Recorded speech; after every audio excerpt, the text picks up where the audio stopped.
लाल सलाम। लाल साहब बोलो। गुरुजी, कर्मचारियों के मन में एक सवाल आ रहा है कि हड़ताल में हम देर क्यों कर रहे हैं? हड़ताल 12 अक्टूबर को क्यों? हाँ, और कुछ? और लोग ये बोल रहे हैं कि ऐसा ना हो कि हम हड़ताल करने में देर कर दें, तब तक सरकार की जो मंशा है हमारी निर्माणियों को बेचने की, वो उसमें कामयाब हो जाए। इस सवाल का जवाब थोड़ा सा आप बताएं। हाँ ठीक है। देखो, बात बहुत साफ है।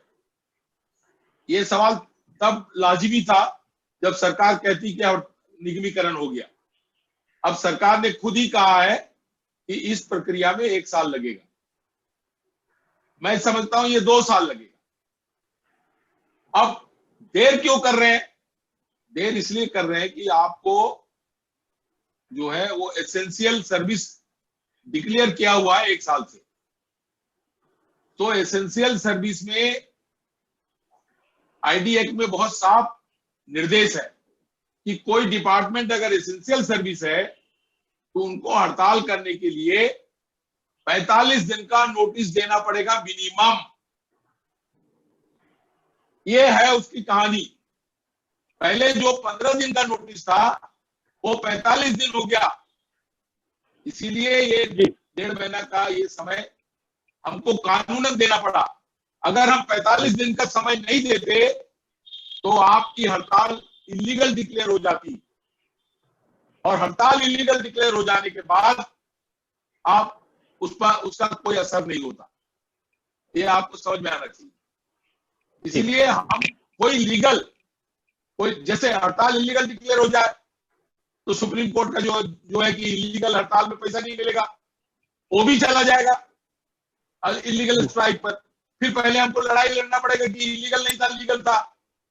इसीलिए 45 दिन का समय देना पड़ा, और देना ही पड़ेगा, वो कोई बात नहीं। अब देखो, परसों मेरे ख्याल से 5 तारीख 4 तारीख को ये बाकी जितने लोग हैं, navy, air force, MES, depot, base workshop, ये लोग भी आप लोग के समर्थन में 1 दिन के हड़ताल का नोटिस दे रहे हैं। तो वो हड़ताल करेंगे जब आपका 1 हफ्ते का हड़ताल कंप्लीट हो जाएगा, या दूसरे सोम या मंगलवार को उनका डेट हम लोग तय करने जा रहे हैं।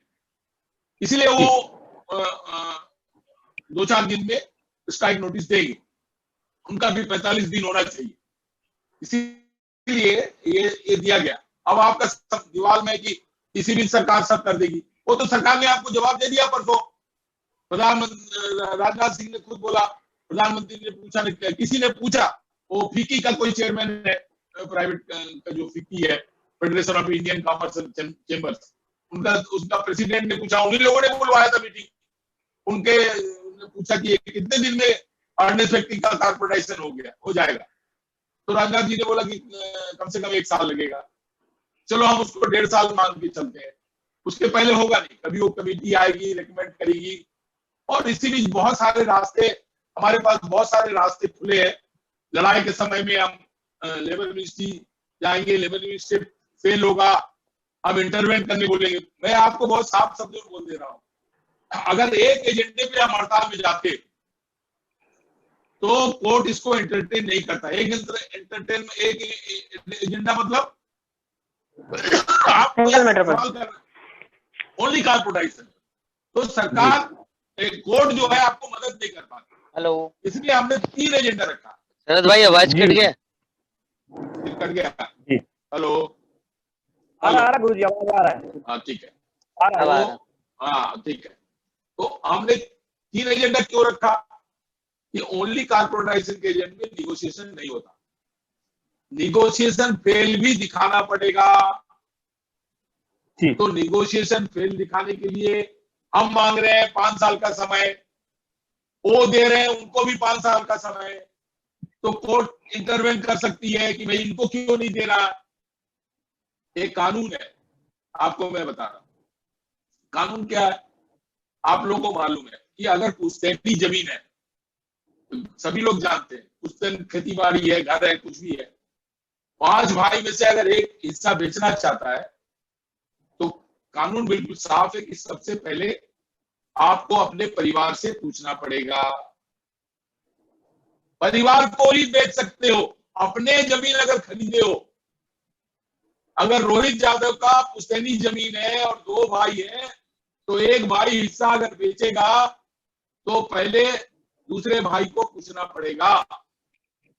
तो इसीलिए हम बोल के रखे हैं कि ये जितना पैसा आप इसको रिवाइव करने में लगाओगे, जैसा वो कह रहे हैं, खाली करेंगे नहीं कुछ नहीं, जैसा वो कह रहे हैं, तो जितना पैसा आप रिवाइव करने में लगाओगे उतना पैसा आप हमको दे दो, उनको 5 साल दे दो प्राइवेट को, तो हमको 5 साल दे दो। इसलिए इस पॉइंट पे आपका, इस पॉइंट पे ही हम उनको पकड़ेंगे। और दूसरा पॉइंट क्या है?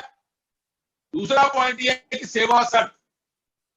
आप सभी लोग सरकारी, जैसे उन्होंने अफसरों का मीटिंग हुआ था, इनका जो क्लास 1 अफसर का एसोसिएशन है, आईओएस एसोसिएशन का मीटिंग हुआ था सेक्रेटरी डीपी के साथ। सुनाई नहीं पड़ रहा राजा? सुन रहे हो राजा? सुन रहा हूँ। हाँ जी, तो ऑफिसर एसोसिएशन को क्या बोला उन्होंने? ये लोग बोल रहे थे कि हमको हमारी सेवा शर्त बरकरार रहनी चाहिए। मिनिस्ट्री ने इनको साफ बोल दिया, आप पढ़े होंगे इसको, उन्होंने मेरे पास भेजा था, मैंने सर्कुलेट किया था, शरद के पास होगा, है ना शरद तुम्हारे पास?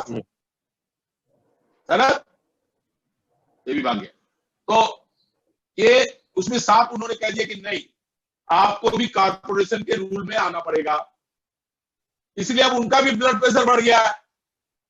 जो अफसर लोग कल तक ये बोल रहे थे कि हमारा क्या होगा, हम तो ऑल इंडिया सर्विस है, अब वो रोहित से पूछो, उस दिन रात को मैं गया तो सारे अफसर वहां हमारी मीटिंग सुन रहे थे, सारे अफसर सुन रहे थे। और मैंने उनका नाम लेकर मैंने बोला, सारी गाड़ियां खड़ी थी 7:15 बजे तक। तो जी उनको भी बोल दिया कि आपको कारपोरेशन में आपका सेवा शर्त होगा। तो हमने इसीलिए थर्ड जो हमारा डिमांड है, वो डिमांड है कि आप हमारी सेवा शर्तों में सुधार नहीं करोगे। क्यों नहीं करोगे? इसलिए नहीं करोगे कि हम जब आपको इकरारनामा दे के दिए थे, तब हमने आपको फॉर्म भरा है, इसलिए कि मैं सरकारी कर्मचारी, मैं कारपोरेशन का कर्मचारी का फॉर्म नहीं भरा।